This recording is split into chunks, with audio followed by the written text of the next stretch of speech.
What's up, guys? So Sean, welcome to Miami. Pretty in pink this week. Talk to us about the custom shorts and how that came to be. I shot over a little favor, and it got granted. You know, I feel like it just makes sense. Pink shorts, Miami, the Suga Show.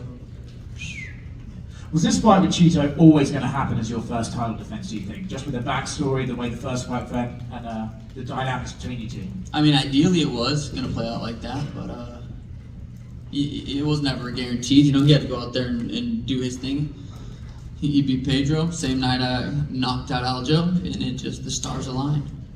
I think the first fight's an interesting one, right, because of the way it ended. Do you even think that fight should count, and can it even offer you anything tactically, or is it just like, hey, that happened, it was a weird one, this is the real fight, this is 5 rounds, this is how it's actually going to be looked at? Yeah, you know, that fight never necessarily bothered me. You know, look where I'm at now. You know, that fight plays out a different way. I win that fight. Maybe the next fight I fight somebody that I wasn't ready for, and you know, I lose. My career completely plays out different. So, you know, I go out there and put on knocked out Thomas Almeida like 7 times, and it was a beautiful performance. So, you know, grateful for, you know, everything that's happened, and that fight's never really bothered me. But I am excited to, you know, go out there and do what I was about to do in that first fight. You obviously shone out against Aljamain, got the highlight reel KO. They put it online for free for everyone to watch. Do you sort of anticipate you can do something similar here against Chito with his style? I mean, I think I could do that to anybody. But every time I get in there, that's not necessarily like, all right, I gotta find the knockout. I'm just going in there to win, and you know, that just happens a lot. Outside of your own sport, there's a guy called García calling you out. He's also saying a lot of pretty wacky stuff online. I'm not sure what exactly is going on with him. What do you make of his recent Twitter fingers and his attitude towards you? I mean, cocaine's a hell of a drug. I think he's on drugs and he's acting a fool. I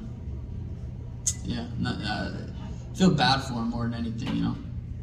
I know you want the superstar route, right? And there's the MMA boxing crossover always comes up when he talks about superstars in MMA, but for a boxer to actually come to MMA, that would be a new look at that. Does that interest you, or do you think he's kind of just talking a little bit out of character and probably won't be meaning what he says? Cocaine's a hell of a drug. That will never happen. And if it does, I'm here for it. You know, I wouldn't be my fault that fight doesn't happen. So, but yeah, realistically, that'll never happen. John, over here. Obviously, a lot of the narrative since your last fight, especially Chito's fights, is, you know, Chito starts slow. You know, it takes him a while to get going, and then he gets these late stoppages or anything like that. Do you agree with that assessment, or when you're watching Chito fight, is there just something different about him? Like, is he collecting data, as they say? You know, I think him starting slow is why he's kind of able to finish guys later. You know, he's conserving his energy. So, yeah, I mean, it's just everyone has different styles, and that's kind of his style. Talk to me about the pink shorts. How did those come about? Because I know you wanted them, and not everyone gets their, you know, custom shorts so close to fight week. Yeah, I mean, I did a crazy thing, going out there knocking out Aljamain Sterling. All I asked for was, you know, can I get some pink shorts, and they made it happen. And your jiu-jitsu coach Augusto was on a podcast earlier, and he said that he wouldn't mind grappling Marab at some point. So, what do you think of those words, and how do you think he'd do? I think Marab would last a couple minutes, maybe. I think Kenya would sub him fairly quickly. Well, here. Speaking of Marab, he's supposed to be the backup for this fight. If Chito doesn't make it, are you willing to fight him? 100%. Yeah, 100%. And talk to me about what a win over Chito would do for your career, because, you know, that's your only like official loss, right? And we see some of the greats like GSP avenge your losses and stuff like that. What would it do to your legacy to get that one back? Yeah, I don't know. It doesn't feel like it's there in the first place, so just kind of. This to me is just another fight. It really is. Yeah, and you've gone back and forth a bit on social media with Ilia. What'd you make of his knockout win over Volkanovski, and is that a fight that you could see down the line? Beautiful performance. I was there live. It was a cool moment. It was, you know, Ili's a scary little dude, so that fight excites me.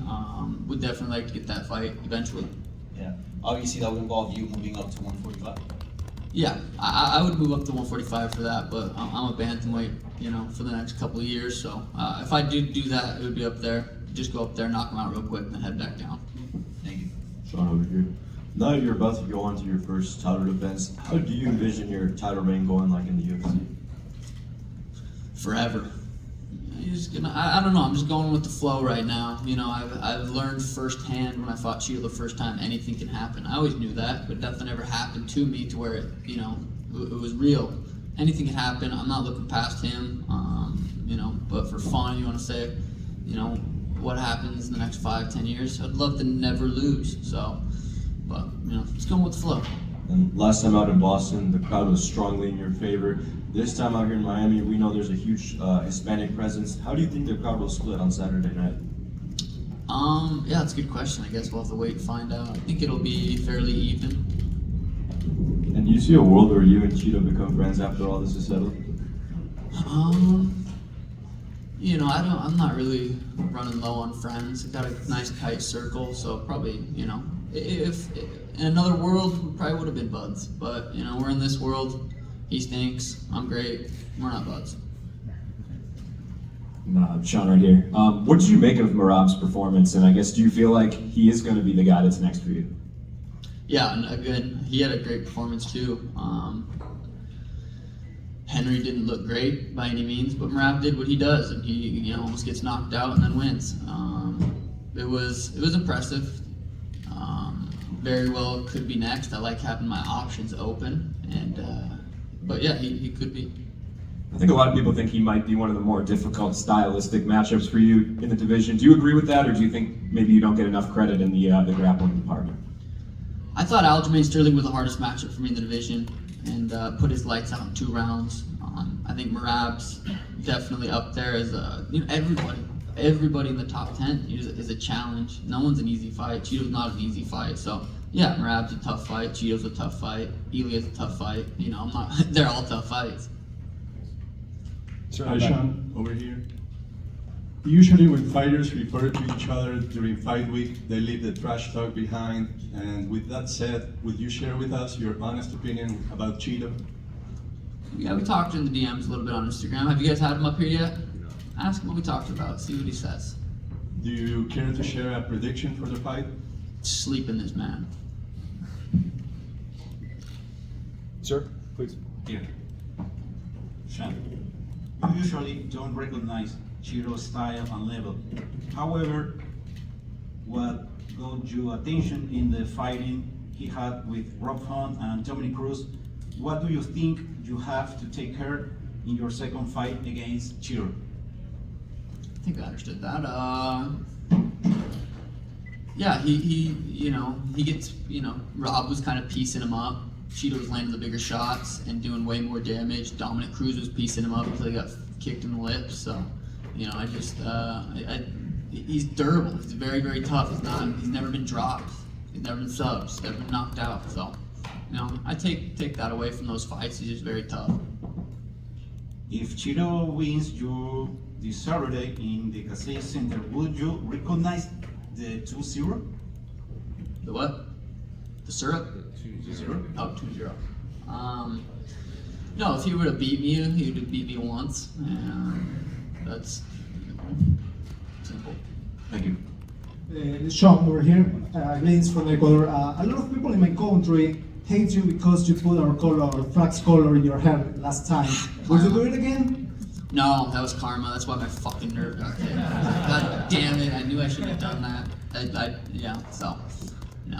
Yeah. So another question. It seems like you are watching just in the future. You are talking about Ryan Garcia. You're talking about Ilia Topuria, but you haven't won this fight yet. What happens if you lose this Saturday?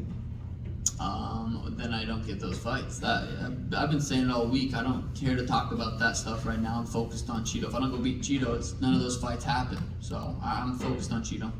I understand you don't appreciate Chito very much, but what's the most dangerous thing about him?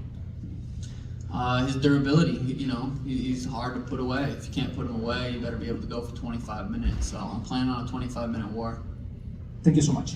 Yeah, we have time for 2 more. 1, 2. 1, 2. Sean, Will you fight Aljamain Sterling again? Likely or not likely? Very unlikely. And what were your thoughts on Henry Cejudo not retiring after all? I mean, I don't want to kick him when he's down. He's not doing too good. He didn't look good at all.